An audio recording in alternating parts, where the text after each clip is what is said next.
So, yun. We are already familiar with the different types of connections. We already learned that there are different types of connections which are characterized by uh, the number or the type of internal force that will come out when you separate these connections being connected to a body or a member. So, yung internal force na lalabas kapag tinanggal mo sa pagkakakonect tong mga connections na to, yun yung nag-indicate kung anong type ng connection siya. So, okay na tayo doon. Yun. Check na tayo. Very good na tayo doon. Now, we are now down to our last goal for this discussion, which is to be familiar with the different classification of frame structure. So, since alam na natin tong different types of connections and the idealization when analyzing a structure, we are now ready to classify a structure. Although, I'll just limit our discussion to frame structure kasi may tinatawag din na surface structure. So, ang usually naman na-encounter natin in studying civil engineering, usually mga frame structure lang naman. So, i-limit ko na lang yung discussion natin on classifying frame structure. So, what do we mean by frame structure? So, frame structures are composed of straight members whose lengths are significantly larger than their cross-sectional dimensions. So, when we say frame structures, usually ito yung haba niya, yung length niya, compared dun sa cross-sectional dimension niya, ay sobrang laki. So, as an example, gawin natin example tong angle bar na to. So, ang tawag dyan ay angle bar. So, yung cross-sectional area niya ay ito. And ito yung tinatawag niya na length.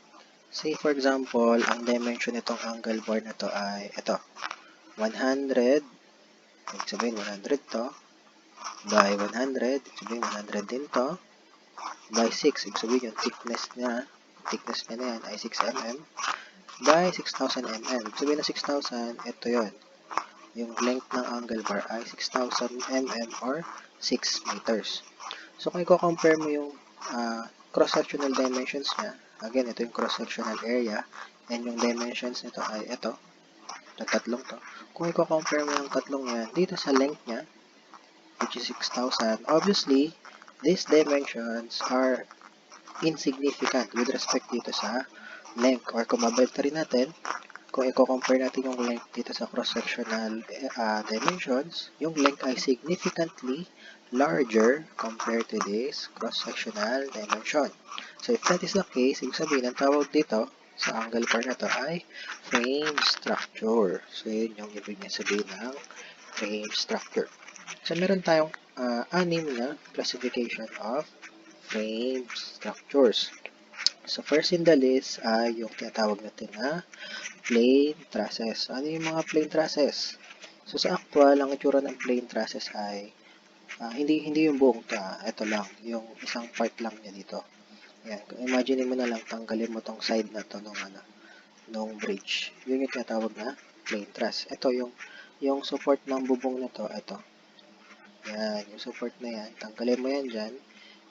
Yan yung tinatawag na plain truss or plain trusses.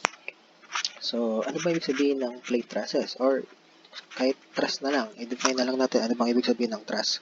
What do we mean when we say truss? So, definition ng truss is defined as an assemblage of straight members which are two-force member. Later on, i-discuss ko ano ba yung two-force member na sinasabi. So, sabi niya dito, ang truss daw ay assemblage of straight members. So, kung meron ka daw straight members like that, yan, i-assemble mo yan, and yung assemblage na mabubuo mo, that is what we call truss. Yan. So, assemblage of straight members. And yung straight members daw na yan are connected at their ends by flexible connections or yung tinatawag na pin or hinge connection. Ibig sabihin, yung mga member na yan, nakikita nyo naman yung mga gap, they are being connected with each other using what we call pin or hinge connection. So, kung naalala nyo yung symbol natin sa pin or hinge connection, it is something like this. Yan. Something like that. the members are being joined by flexible connections at their ends, as well as dun sa support niya. Ayan, kung makikita nyo naman, pin din yung connection niya dun sa support niya. So, kung gusto nyo ma-imagine ano ba itsura ng pin or hinge, again, napakita ko na to kanina. Kung na-imagine nyo yung mechanism nito kung paano gumagalaw tong member na to with respect dito sa pin or hinge, parang ganyan din yung nangyayari sa bawat joint dito, which are pin connected or hinge connected. Ibig sabihin, yung member na to, it can freely rotate with respect to this joint, just like this member na free to rotate with respect dito sa hinge connection. So, ganyan yung mechanism nila. And subjected to loads and reactions only at the joints or connection. So, again, actually, yan yung isa sa pinaka-importanteng property ng truss. So, ang isang truss ay isang structure na usually kung may loads man na naka-apply dyan, kung may loads man niya na dinadala, usually yung loads na yun ay naka-apply lang sa mga joint niya. So, wala kang makikitang truss na may load dito sa mismong katawan ng member.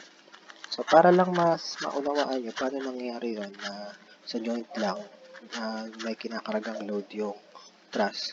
So, imagine nyo na lang to, yung bridge truss na to, na tinanggal natin yung road. So, yung road, ang bumubuhat sa kanya ay itong member na to. Yan, yung member na yan. So, yan yun, yung weight ng road is indicated by the red arrows. So, yung weight ng road, kinakarga itong weight na to, or ng member na to. And yung member na yan, kinakarga nitong member na to. And yung member na to, kinakarga siya nitong joint ng bawat truss. So, ibig sabihin lang yan, if that is the case, yung load acting on this truss ay lahat nag-aaklak dito sa mga joint. So, kahit meron siyang load na dinadala dyan, wala siyang load na dinadala dito sa member niya. Kasi nga, yung weight ng road dinadala nitong member, then pinapasa niya dito, and then pinapasa niya dun sa joint ng truss. So, yung joint ng truss, yan lang yung may karga lagi na load. And, ganun din yung reactions niya. Yung reactions niya, dapat, kung truss siya, laging nandun lang sa joint nag-react yan, dapat. So, isa yan sa pinakamalagang karakteristik ng isang truss.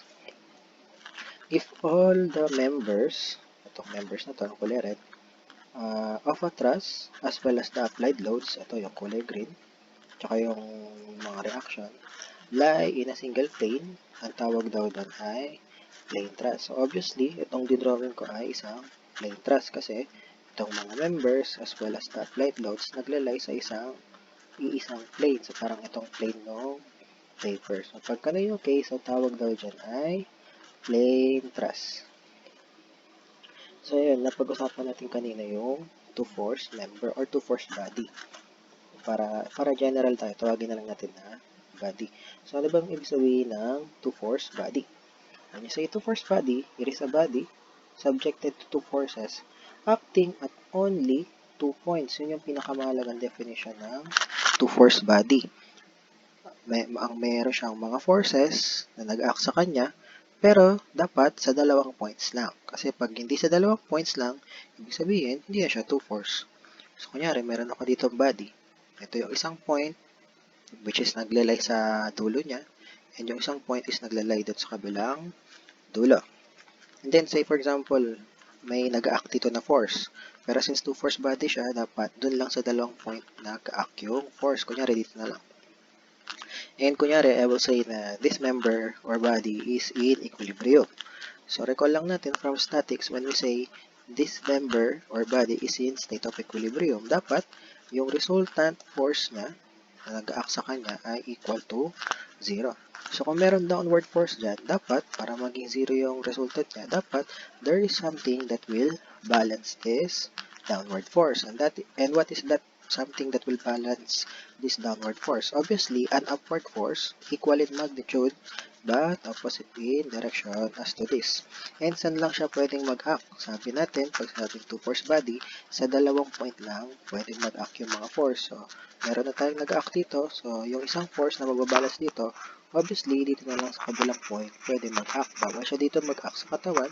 Kasi nga, pag sabing two force body, dun lang sa dalawang point na dulo-dulo na to, nag-act yung mga forces. Pero, automatic na ba in equilibrium yan? Kapag ganyan, pag resultant niya, 0. Again, kung naalala nyo sa statics, may isa pang condition para masabi mong in equilibrium siya. May isa pang criteria to satisfy. And what is that criteria? Dapat yung resultant moment niya ay equal sa 0. So, in this case, yes, yung resultant niya equal to 0 kasi equal in magnitude but opposite in direction siya. Pero check natin kung yung resultant moment niya ba at any point is equal to 0. Kunyari, moment tayo dito sa point na to. Etong force na to, wala siyang moment dito. Pero yung isang force, obviously, merong napoproduce na moment dito. Ibig sabihin lang nun, yung resultant moment at this point is not equal to 0. Therefore, we can say na itong body na to ay in equilibrium. Yes, it satisfies the definition of two-force body, kasi nga, may dalawang force, pero sa dalawang point lang nag-act. But it not satisfies the requirements for a state of equilibrium. So, ibig sabihin lang nun, kung merong two-force body, yung ganitong configuration ng mga forces niya cannot exist. Kasi nga, it will be unstable, hindi siya magiging in equilibrium. Try naman natin kung ganito yung configuration niya, yung two force member. So, yung forces nag-act sa kanya is pa ganito. And then, again, para masatisfy yung equation of equilibrium na yung resultant ay 0, kung meron kang rightward force, dapat merong magbabalance niya na leftward force, same magnitude, but opposite in direction. So, obviously, ito, yung ganitong configuration, it satisfies the resultant is equal to 0, obviously. Pero, check natin kung nasa-satisfy din yan yung resultant moment is equal to 0. Try natin mag-moment dito. Itong force na to, walang moment dito. But obviously, this force have a moment about this point. So, ibig sabihin lang nun, resultant moment at this point is not equal to 0. So, ibig sabihin, yung two-force body cannot have as well this kind of configuration. So, paano ba talaga yung magiging tamang direction ng mga force na nag-act sa isang two-force body? Try natin to. Last one. So, ito yung two-force body. Yan yung dalawang point. May force na nag-act dito. And again, to satisfy the equation of equilibrium, dapat merong mag-balance dyan. Equal in magnitude but opposite in direction. And saan lang yun pwede na mag-act? Dun sa kabilang point. Kasi kapag hindi siya dyan sa kabilang point na yun nag-act, hindi na to two-force member. Hindi na-occupy yung dalawang points. Now, so obviously, ang resultant niyan ay equal to 0 kasi equal in magnitude but opposite in direction Pero yung resultant moment niya ba at any point equal to 0 to satisfy this criteria. Check natin moment dito. Moment nito dito, 0. Moment nito dito, 0 kasi nga yung line of action niya coinciding with the center of moment. Therefore, ang resultant moment ay equal to 0. So, anong ibig sabihin yan? Kung nasatisfy natin yung dalawang criteria for state of equilibrium dito sa two-force body. Ibig sabihin lang yan, kung meron kang two-force body, ang katangi-tanging configuration lang ng mga forces na pwedeng mag-act dyan for it to be in state of equilibrium ay dapat they are collinear with each other, same magnitude but opposite in direction. Pero yung pinaka-importante doon ay dapat yung dalawang forces na yan na nag-act dito sa dalawang points sa isang two-force body, dapat sila ay acting collinear. Ibig sabihin, they lie on the same line of action. So, yan lang yung tanging pwedeng configuration sa isang two-force body. Hindi pwedeng ganito, hindi pwedeng ganito, palaging paganyan lang. Either papunta dito yung force or kung baliktad naman, hindi magbabaliktad lang dito. So, magagamit nyo yan, yung concept ng two-force body later on, lalo na sa analysis ng truss. Although, paano ba malalaman kung ang isang body ay two-force body?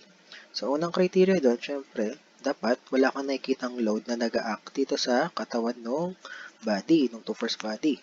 Second is, kung yung dalawang joint niya ay hinge, yan, kunyari hinge or pin joint, tapos wala ka pa nakikitang force na nag-act dito sa katawan niya, pwede mo nang i-assume na yung body na yun or yung member na yun is a two-force body or two-force member. Therefore, yung forces lang na pwede mag-act sa kanya ay dito lang, tsaka dito sa point na to. And dapat equal in magnitude yun, tapos opposite in direction, and obviously dapat sila ay collinear if this is a two-force body. So, tandaan nyo na yung ganong technique kasi magagamit nyo yan later on, lalo na sa pag-analyze ng mga frames. Kung saan, mapapansin nyo sa analysis ng frames, merong mga members doon na pwede mo nang automatic i-assume na two-force member pala siya. So, ibig sabihin, matik alam mo na agad yung direction ng forces dito na nag-act dun sa dalawang ends ng member. Kasi nga alam mo kung paano nagbe-behave ang two-force member or two-force body. So, mga gamit nyo yung concept na yan. So, tandaan nyo yan. Next, syempre, kung may two-force body, meron din three-force body. So, almost the same lang naman ng definition. So, instead of 2 lang, 2 forces, tsaka 2 points. Ngayon, palitan mo lang yung 2 ng 3. Yan, palitan mo lang ng 3. So, pag sinabing 3 force body, subjected siya sa 3 forces, and yung 3 forces na yan, acting at only 3 different points. So, kunyari, ito yung 3 force body natin, ito yung tatlong point kung saan pwede lang mag-act yung tatlong forces, at ito yung mga tatlong forces, for example, and I'm saying na this three-force body is in a state of equilibrium. So, dapat nasa-satisfy niya yung mga criteria na to. Una, dapat yung resultant niya equal to 0. So, meron kang downward force dito. So, dapat meron magbabalance dyan, which is yung upward component nitong force na to. Meron kang leftward force. So, dapat may magbabalance dyan na rightward component nitong force na to. So, technically, we can assume na this member can have a zero resultant.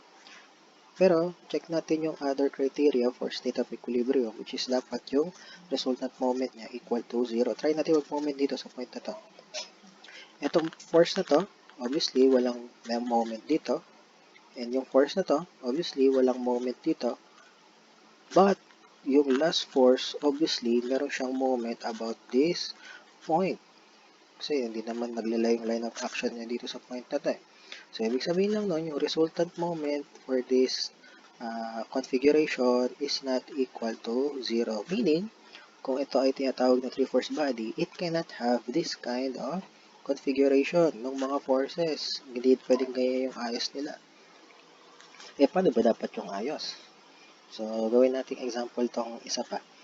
3-force body yan. Ito yung tatlong points. Ito yung tatlong forces na nag-act sa kanya. Check natin kung in equilibrium ba siya. Dapat yung resultant niya is equal to 0. May upward force. Binabalance ng downward component. May leftward force. Binabalance ng rightward component. So, we can assume na resultant niya is equal to 0. Ngayon, ang mahalaga dyan, dapat yung resultant moment niya equal to 0. So, try natin mag-moment dito sa point na to. Ito, moment niya dito, 0, obviously. Ito, moment niya dito, 0, obviously. Ito, moment niya dito, 0, obviously. Therefore, the resultant moment is equal to 0. Therefore, yes, nakuha na natin yung tamang configuration ng 3-force body. So, ibig sabihin pala, kung sinasabi mo na ang isang body, which is acted upon by 3 forces at 3 points, ay kung sinasabi mo na siya ay 3-force body, dapat yung configuration ng forces niya is in such a way na they will be what we call concurrent forces. So when we say concurrent forces, these are forces that are intersecting in a single point, just like this. Ito, yung another configuration na to. Pwede ba nating i-assume na ito ay 3-force body? So, say for example, yung summation nito, mga pakanan, is equal sa force na to na, say for example, yung summation nito, mga pakaliwang force ay equal sa pakanan na force na to. So we can assume na this body is in equilibrium since yung resultant niya is equal to 0. But check natin kung masasatisfy niya yung resultant moment is equal to 0. Let's try to get the moment at this point.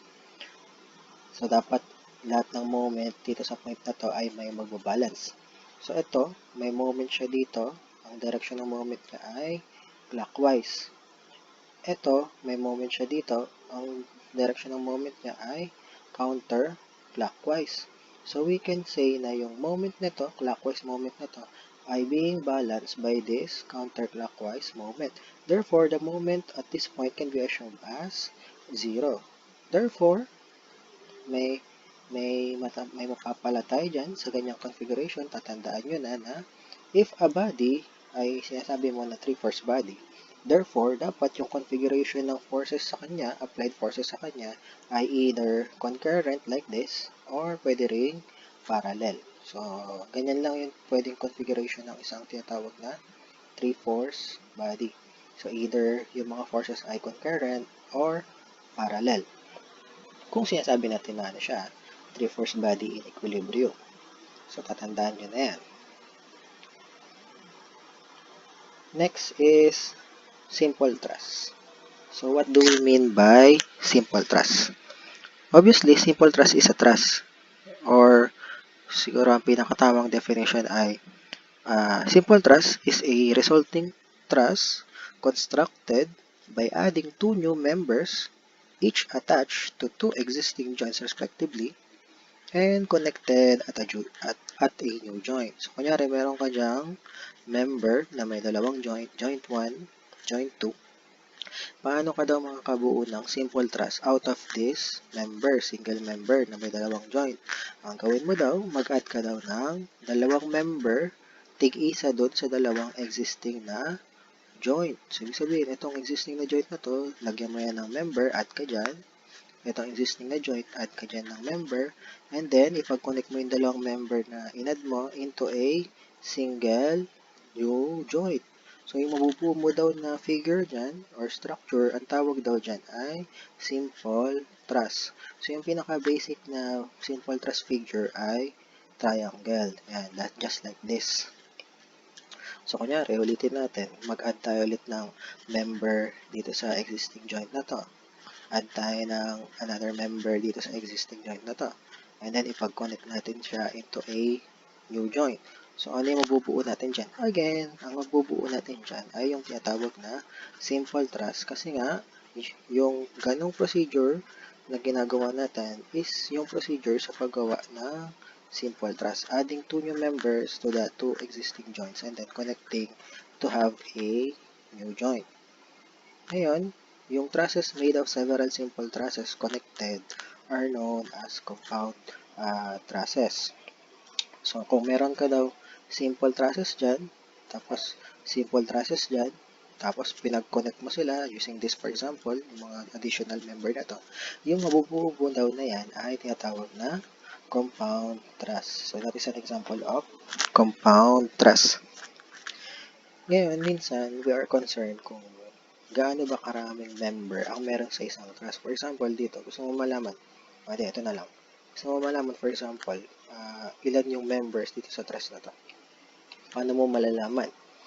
Kung, kunyari, ayaw mo magbilang kasi masyadong marami yung member. Kunyari dito, parang pag binilang mo kung ilan yung member, parang sobrang dami. Ang hirap magbilang eh. Paano mo malalaman kung ilan yung member dyan? Meron tayong formula. Number of members in a truss is equal to twice ng number ng joints. Ayan, ito yung definition yan.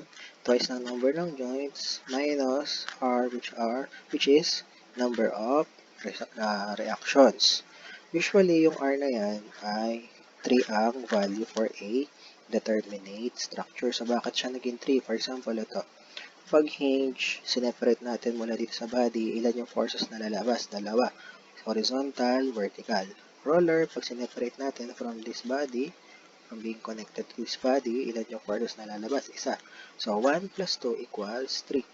So, usually, yung R dyan, for a determinate structure, usually, 3. So, when we say determinate, or when we say determinate structure, it is a structure na you can solve the unknown reactions, for example, with just using the three equations of equilibrium, which are summation x is equal to 0, summation y is equal to 0, tsaka yung summation moment is equal to 0. So, yun yung ibig sabihin ng determinate structure. Yung malalim pa na meaning ng determinate structure, later on yun na lang aaralin yan sa structural theory na subject. So, dito mababaw lang muna tayo. So, ito, kunyari yan. Try natin yung formula dito sa pagkuha ng number of members na to. Kasi minsan, mas madaling magbilang ng number of joints kaysa sa number of members. Diba? Kasi mas marami talaga usually members kaysa sa joints eh.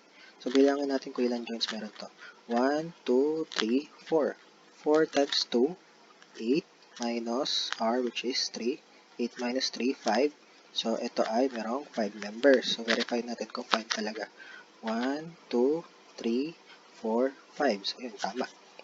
So, pwede nyo rin yung gamitin yung formula na yan para ma-verify kung ilan yung member dito sa compound truss na to. So, try nyo na lang yan. So, dapat yung number of members dito sa truss na to ay equal sa twice ng joint minus 3. So, meron pang ibang types ng truss. Depende sa kung paano yung pagkakaayos niya or yung configuration niya. So, ito yung iba pang types ng truss. So, ano na lang siguro, familiarize yourselves na lang dito. So, mga tawag lang naman yan dun sa iba't ibang configuration ng mga truss. So, just familiarize yourselves there.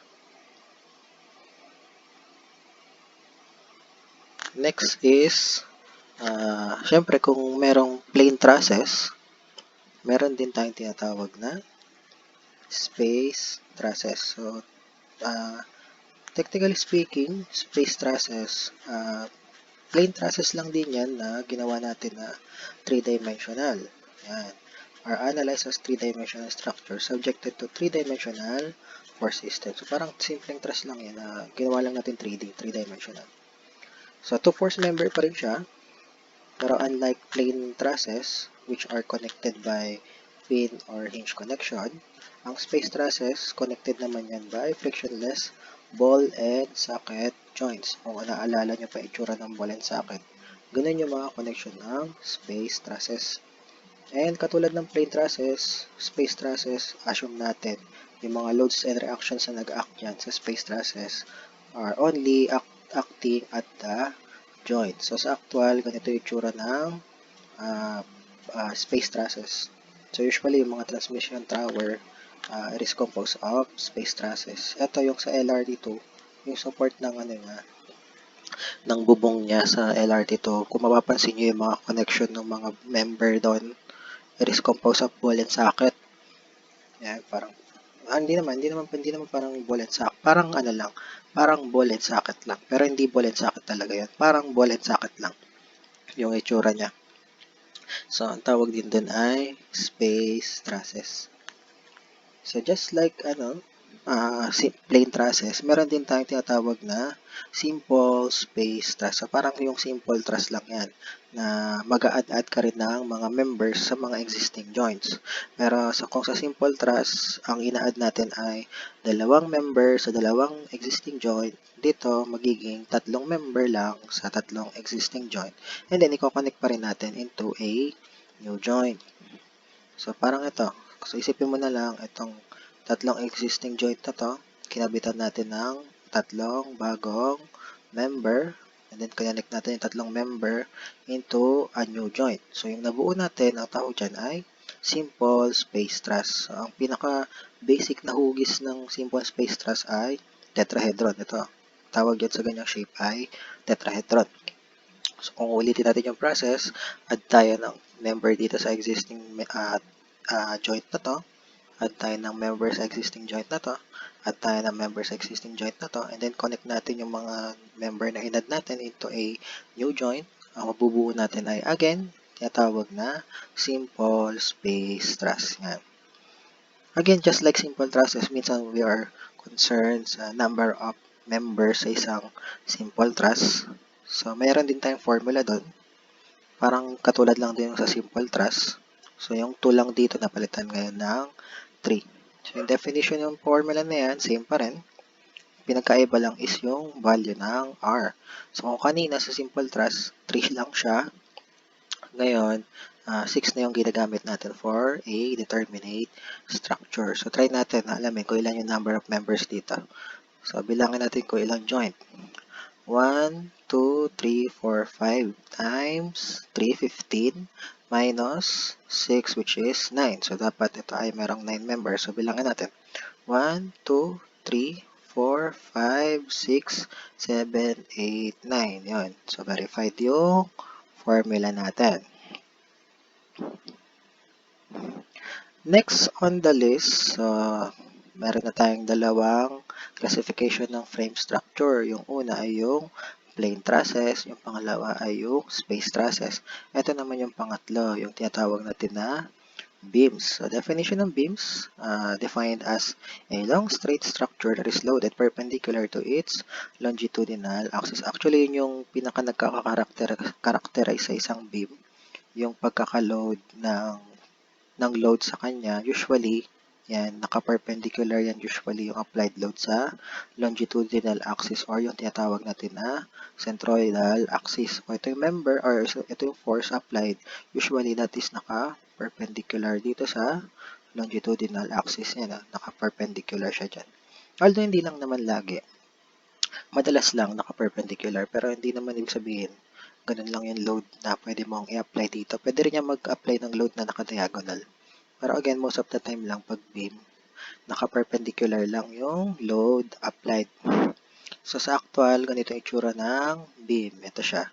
Yan yung beam na tinatawag. Ito, yan, yung mga intersecting na members na yan. Yan, yan. Tawag dyan sa mga horizontal members na yan ay beam. Ayan, katulad din ito. Ito. Yan, beam ang tawag dyan. Yan, beam. Beam, beam. So, madalas nyo nakikita yung beam na yan sa mga building. Yan yung mga sumusuporta sa mga floor. Ito yung floor or structural term natin yan sa floor ay slab. So, ang purpose niya usually ng beam, sumusuport yan sa floor or sa slab. So, minsan yung beam, usually, kinaklassified siya as to how they are supported. Kumbaga, yung beam classification niya is depende kung paano siya sinusuportahan. Excuse me. So, for example, ito. Kunyari, meron kang beam na ang support niya ay nasa dulo-dulo lang. And then, yung dulo-dulo na support niya ay hinge lang tsaka roller. So, pag ganyan yung configuration niya, ang tawag sa ganyang beam ay simple beam or simply supported beam. Or, kapag ginawa mo, dinagdagan mo ng another roller support yan dito, katulad nito, ang magiging tawag na dyan, hindi na simple beam or simply supported beam. Ang tawag na sa kanya ay continuous beam. Although, pwede po pang dagdagan niya ng any number of internal roller dito. Ayan. Any number of rollers dito sa midspan. Pwede po yan dagdagan ng kahit ilang roller. Ang tawag pa rin doon ay continuous beam. Another type of beam is, kunyari, ito yung beam, tapos wala siyang support sa isang end, pero sa isang end, it is fully supported or fixed support, supported or rigidly supported. Ang tawag sa ganyang configuration ay cantilever beam. Cantilever beam. Pag yung free end niya naman, nilagyan mo ng roller support like this, ang tawag na dyan ay prop cantilever beam. Ito naman, kung yung simple supported beam, yung roller, inusog mo dito sa may parang bead spot niya, ang tawag naman na dyan ay overhanging beam. Kasi nga, merong naka-overhang dito. Yan. Kung yung cantilever beam naman, yung isang end niya, nilagyan mo rin ng fully support. Katulad nito, fixed support. Yan, magiging ganyan. Ang tawag na dyan ay fixed beam or fully restrained beam. So, yan yung different classification ng beam according sa kung paano siya supported. Another classification ng frame structure ay grids. So, grids is, or dapat to, grids are composed of straight members connected together by rigid or flexible connections to form a plane framework where the loads are applied in the direction perpendicular to the structure's plane. So, ang itsura niya ng grids ay ganito. So, ganito yung itsura niya sa actual. So, huwag kayong malito kasi ito lang yung grids dyan, yung nasa ibabaw. So, yung ibang members parang support na lang yan. So, technically speaking, yung grids, parang ano lang yan, beam na parang naka 3-dimensional lang. Naka ano siya, naka-crossover siya with each other. So, just like beam, yung loads na naka-apply sa grids ay usually assumed to be perpendicular to the structure's plane. Next on the list ay yung second to the last, plane frames. Paano yung itsura ng plane frame sa actual? Ganito. Yan, ito yung frame na tinatawag. So, usually yung plane frames, ginagamit yan usually sa mga, kaya katulad nito, mga warehouse or industrial plant, or pwede rin minsan sa mga covered court. Yan, ito yung frame na tinatawag. Yan, plane frame na yan. Yan, ito yung pinaka tinatawag na plane frame. Yan. Yan, tawag dyan sa tatlong yan ay plane frame. So, ano yung definition ng plane frame? Ito siya. Or simply frame. Ano yung definition of frame? Or frames. Frames are composed of straight members and straight member, straight member, straight member, straight member connected by rigid or moment resisting connections. So, ang connection niya is rigid connection or fixed. So, sabi ko nga kanina, kapag walang sinabi kung ano yung connection niya, assume natin lagi na fixed or rigid. Or kung dito, pwede natin ilagay yung symbol ng fixed connection which is something like that. So, ang itsura ng fixed connection sa actual is again parang ganito. It resists rotation, not only movement along that direction and along this direction, it also resists rotation, yung mga fixed connection. Or hindi naman kailangan lagi na yung connections niya ay rigid or fixed. Pwede rin yung ibang part ay naka-pin or hinge connection. So, pwedeng ito, instead of rigid, gawin na lang natin na pin or hinge. Pero still, ang tawag pa rin dyan ay frame. Yan. If all the members of a frame, as well as the applied loads, lie in a single plane, ang tawag daw doon ay plane frame. So, kunyari, merong naka-apply na load dyan sa frame natin. Yan. And then, yung loads na yan, yung plane containing that loads, tsaka yung members ng frame, if they all lie in the same plane, as well as yung mga reactions, yan sa support, yan, ang tawag pa rin dyan ay plane frame. Pero, frame in general, ito yung definition ng frame in general. Pero again, kapag yung loads, tsaka yung member, they all lie in the same frame, the same plane, ang tawag doon ay plane frame. Last on the list ay yung space frame. Siyempre, kung may plane frame, meron ding space frame. So, ganyan yung itsura niya sa actual.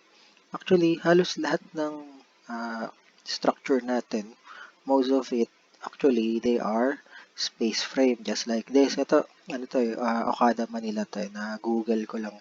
Kung alam niyo yung Okada Manila, kung nakita niyo na, ganito yung itsura ng frame niya. So, ano ba yung space frame? Sabi niya dito, definition, space frames constitute the most general category of frame structures. Members of space frames may be arranged in any arbitrary directions just like this. Yung mga members nito, kung saan direction yan talaga eh. Lalo na dome yung shape niya. And connected by rigid or flexible connections, just like the plane frame. Loads in any directions may be applied on members as well as on joints. So, obviously, itong dome na to, yung pinaka-frame niyan, they resist or it is acted by loads in any direction. So, pwedeng pa ganun, kunyari yung humangin, pwedeng pa ganun yung tama ng hangin, pwedeng pa ganun, ganun, any direction. Any direction kaya niyang supportahan yung loads na dadalhin niya. So, usually, yung mga building naman natin, katulad nito, usually, ang assumption natin dyan ay space frame. So, hindi lang siya loaded by loads along this plane of the frame. And hindi lang siya dito nakaka-receive ng load. Nakaka-receive din siya ng load on other directions. Especially kapag tinatamaan na yan ng hangin. So, in general, halos lahat ng nakikita natin na structure, they are space frames unless otherwise stated.